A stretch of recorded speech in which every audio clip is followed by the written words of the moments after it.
Give you Dr. Jose Bowen, Dean of the Meadows School of the Arts, SMU.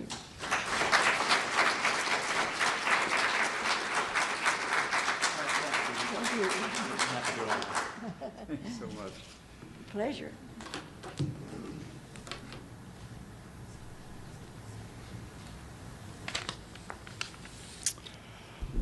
Thank you, Edith. I don't really think I have to say anything after that. I'll just sit down now. But thank you, Edith and Peter. Thank you for your vision, for your commitment to excellence in the arts, but for excellence in everything that you do and for everything that you're associated with. We're very, very proud of our association with your AP Art History and Art and Music programs, and with the AP Art History College Bowl, which happens at SMU in a couple of weeks. We appreciate your commitment to excellence, and we're so happy to partner with you in everything that you do. So I'll be brief. I'm mostly here to say congratulations to the four of you. Congratulations also to your parents, and to thank you for everyone who's come today and to the committee. I was going to talk a little bit about the power of art and what you're going to do. I don't think I have to do that, since I think the descriptions of what you've already done is enough in many ways. And the irony is that I actually feel a connection to all of you, and you're not going to be aware of all of these, so I'm going to tell you that all four of you have connections with things that I do in a kind of a funny way. So let's see if I can make the point that way.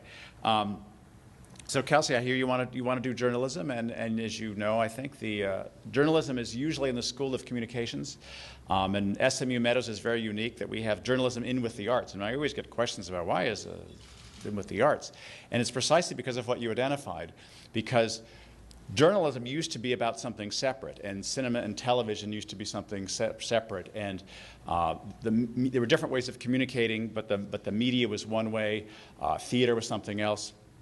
But these days, those things really kind of go together. So we have a theater department, so we have voice coaches. Well, if you're in the broadcast media, you have to have a great voice, and you have to have those voice coaches over there. And of course, broadcast media is a bit of theater.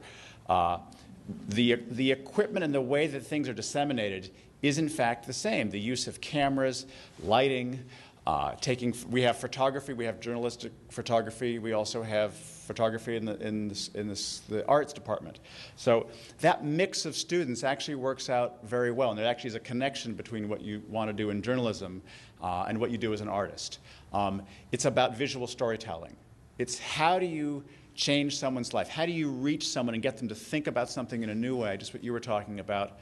But the medium is, or the discipline is journalism. But the medium might be the web, it might be print, it might be a video camera. And that artists are doing the same thing. We're trying to use those tools to change people's lives and to get them to see things in a new way. Now, you were all surprised that Nikki wanted to be a double major with environmental biology. What you don't know is that I was a chemistry major. That was the first of those degrees. I also changed my major 9 times at Stanford.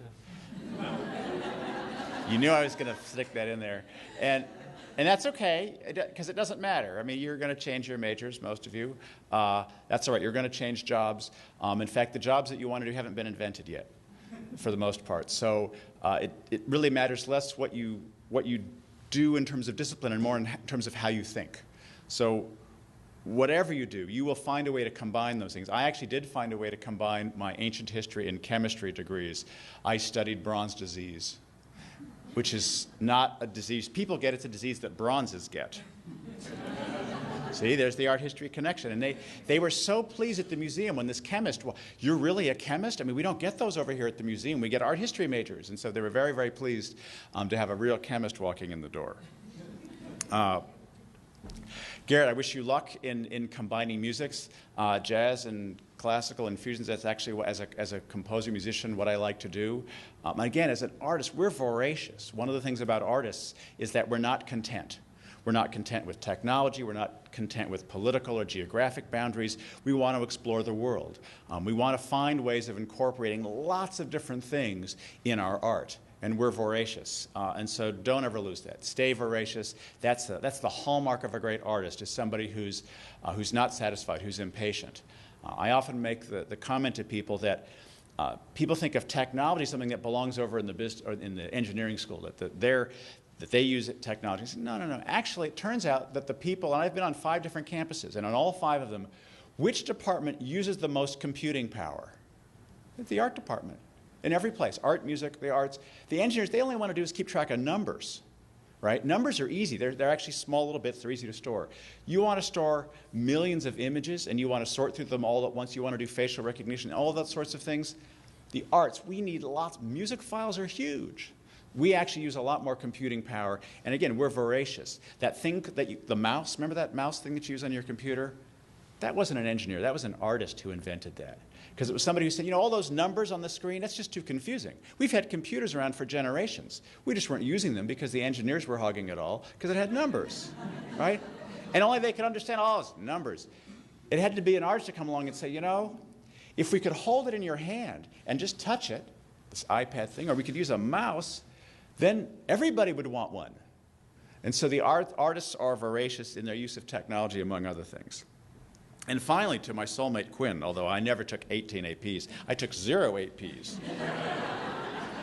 So you've already got me one. Since you mentioned Nietzsche, one of my favorites too, Nietzsche went on to say that art isn't just, that institutions aren't just what control you, but that art is really your only way out. Nietzsche was very, very, very strong about it is art that tells the truth. That is your only way into the truth and to seeing things as they really are. Not just in new ways, but as they really are. He really believed that what we see and what we experience in life is conditioned by all of those things. So I'll end with that idea that art is this incredibly powerful tool. And yes, not all artists get paid lots of money, but artists are incredibly powerful as thinkers and as people who can change the world. So that's why our slogan at SMU is start a movement. That our goal is to have full employment, to have artists who were not famous, because fame is something that no school can give you. So I hope that you end up being successful, but I don't actually hope you're famous, because celebrity is not always a good thing. But to change the world normally means to do something locally, to do something in your community, to do something that matters to some group of people. That's immensely powerful to make the world a better place for just somebody else.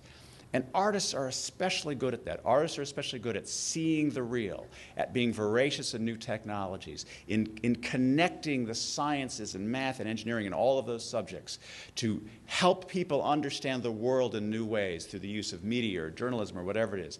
Artists are great at that. So you don't have to be famous. But because you're an artist, you do have to change the world. And I'm absolutely positive that the 4 of you are all going to do that. So congratulations and thank you to the O'Donnells for having us, but congratulations to the 4 of you. I look forward to seeing how you change the world. Congratulations.